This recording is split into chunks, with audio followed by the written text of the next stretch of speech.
You drive on them every day. They are the only thing connecting your car to the road. But have you ever wondered what happens when they die? Every single year, the world throws away over 1 billion tires. For decades, there was only one solution: burn them. These massive toxic fires would rage for months, poisoning the air with black smoke and dangerous chemicals. It was an environmental disaster. But today, inside this new generation of mega factories, they have found a better way.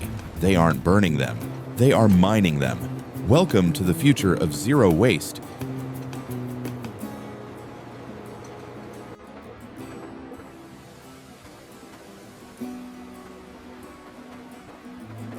The process begins with brute force. A massive hydraulic claw capable of lifting tons at a time grabs a mouthful of old tires from the stockpile and drops them into the primary shredder. This isn't your office paper shredder. These are two enormous, slow-rotating shafts filled with hardened steel teeth. They generate incredible torque, ripping through the thick rubber tread and the steel belts inside as if they were paper. In a matter of seconds, a tire that traveled 50,000 miles is reduced to jagged, hand-sized chunks. But this is just the first step. To get the value out, they need to go much smaller. Rubber is designed to be tough and flexible. It resists tearing. So how do you turn it into a fine powder? You have to change its physics. The rubber chunks enter a specialized cryogenic freezing tunnel. Inside, they are blasted with liquid nitrogen, dropping their temperature to a staggering -300 degrees Fahrenheit. At this extreme temperature, the rubber loses all its flexibility.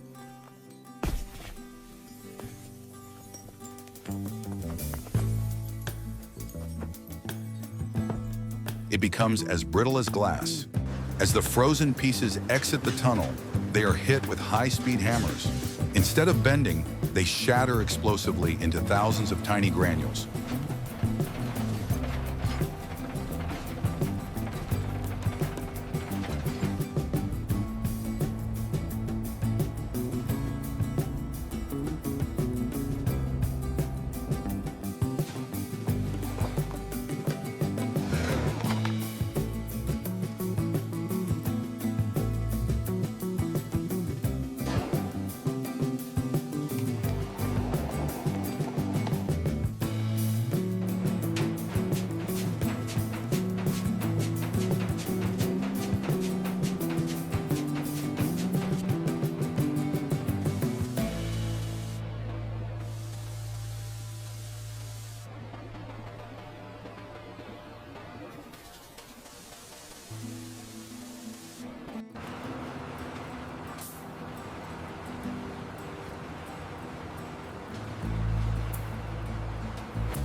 Now you have a mixture of frozen rubber, steel wire, and fabric fiber. The genius of the factory is how it separates them.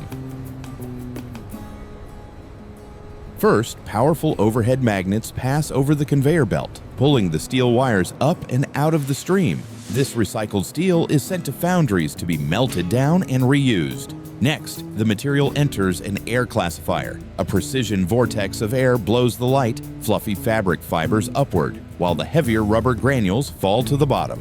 Finally, the rubber is passed over vibrating screens to sort it into different sizes of pure, clean powder.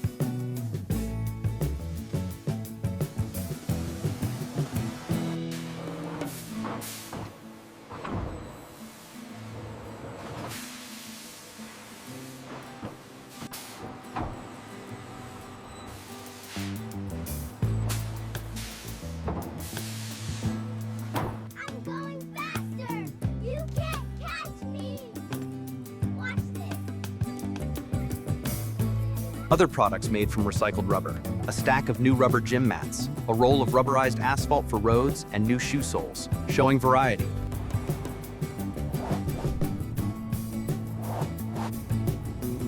What was once a toxic waste product has been transformed into 3 clean, valuable materials: steel, fiber, and this crumb rubber. This black gold is the raw material for a new life. It's molded into durable mats for gyms, used to create soft, safe surfaces for children's playgrounds, and even mixed into asphalt to make quieter, longer-lasting roads. This factory proves that with the right engineering, there is no such thing as trash, only resources waiting to be reborn.